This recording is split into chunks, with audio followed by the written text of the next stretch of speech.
গতকাল কল্যাণ বন্দ্যোপাধ্যায় এও বলেন যে অভিষেক বন্দ্যোপাধ্যায় তাকে ফোন করেছিলেন, 7 তারিখ আসবে বলেছে অভিষেক, আর আশা 3-4 দিন সামলাতে হবে এমনটাই বলেছেন তিনি। এবং সেই সঙ্গে এও বলেন কল্যাণ বন্দ্যোপাধ্যায়, কেউ আমাকে গালাগাল দেবে, আমাকে তা সহ্য করতে হবে। মহুয়া মৈত্রকে অসভ্য বলে তীব্র আক্রমণে কল্যাণ বন্দ্যোপাধ্যায়। ওর ঘরে নাকি এত টাকা আছে পার্টিকে কিনে নেবে, অভিষেক এলে মহুয়া মৈত্র নিয়েও কথা বলবো। গতকাল ক্ষোভ উগরে দেন সাংসদ কল্যাণ বন্দ্যোপাধ্যায়।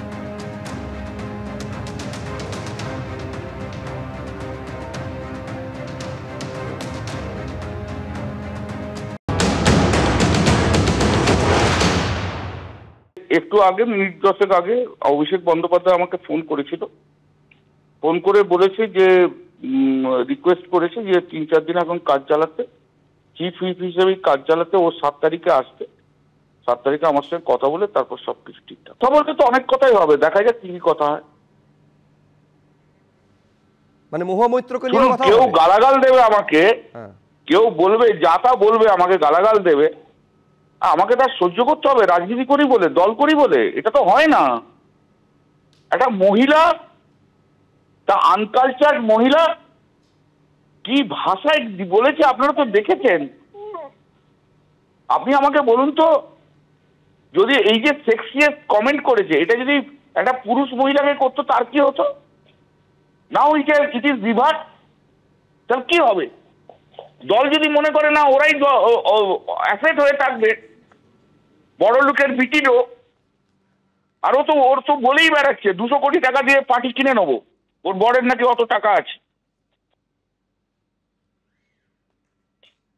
কল্যাণদা, এই যে মহুয়া মৈত্রের বিরুদ্ধে আপনি অভিযোগ করছেন, এই যাবতীয় অভিযোগ দলকে জানিয়েছেন? সব জানিয়েছি। তারপর দলের তরফে আপনার সঙ্গে কিভাবে কমিউনিকেট করা হয়েছে? না, এখন অভিষেকের সব কথা বললো তো, অভিষেক আমার সঙ্গে, অভিষেক বলেছে 7 তারিখে আসছে সব দেখবো। না, ওই 7 তারিখে আপনি মহুয়া মৈত্রকে নিয়েও কথা বলবেন তো অভিষেক বন্দ্যোপাধ্যায়ের সঙ্গে? সব নিয়ে বলবো, নিশ্চয়ই বলবো। যেদিন অভিষেক বন্দ্যোপাধ্যায়ের অভিষেক হলো তৃণমূলের লোকসভার দলনেতা হিসেবে, সেদিনই তৃণমূলের মুখ্য সচেতক বা চিফ হুইপের পদ থেকে ইস্তফা দেওয়ার ঘোষণা করলেন কল্যাণ বন্দ্যোপাধ্যায়। জানিয়ে ইতিমধ্যেই রাজনৈতিক মহলে শুরু হয়েছে তরজা। অতীতেও এই দুজনের সম্পর্ক নিয়ে বারবার গুঞ্জন হয়েছে। একজন ইন, আরেকজন আউট। সোমবার তৃণমূলের সংসদীয় দলের বৈঠকে উঠে এলো এই ছবি। অভিষেক বন্দ্যোপাধ্যায়কে তৃণমূলের লোকসভার দলনেতা করা হলো, আর এদিনই তৃণমূলের চিফ হুইপের পদ থেকে ইস্তফা দেওয়ার কথা ঘোষণা করলেন কল্যাণ বন্দ্যোপাধ্যায়। দলের একাধিক সাংসদের সংসদে গড় হাজিরা নিয়ে ক্ষোভ উগরে দিলেন। নাম না করে নিশানা করলেন মহুয়া মৈত্রকে। খোদ মমতা বন্দ্যোপাধ্যায়ের প্রতিও তার অভিমান ঝরে পড়ল। দল তাদের বলে না আসতে,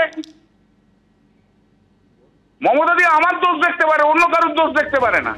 কিন্তু তৃণমূল শীর্ষ নেতৃত্ব অভিষেক বন্দ্যোপাধ্যায়কে দলের লোকসভার দলনেতা নিযুক্ত করা মাত্রই কল্যাণ বন্দ্যোপাধ্যায়ের ইস্তফা ঘোষণা কি বিশেষ ইঙ্গিতপূর্ণ?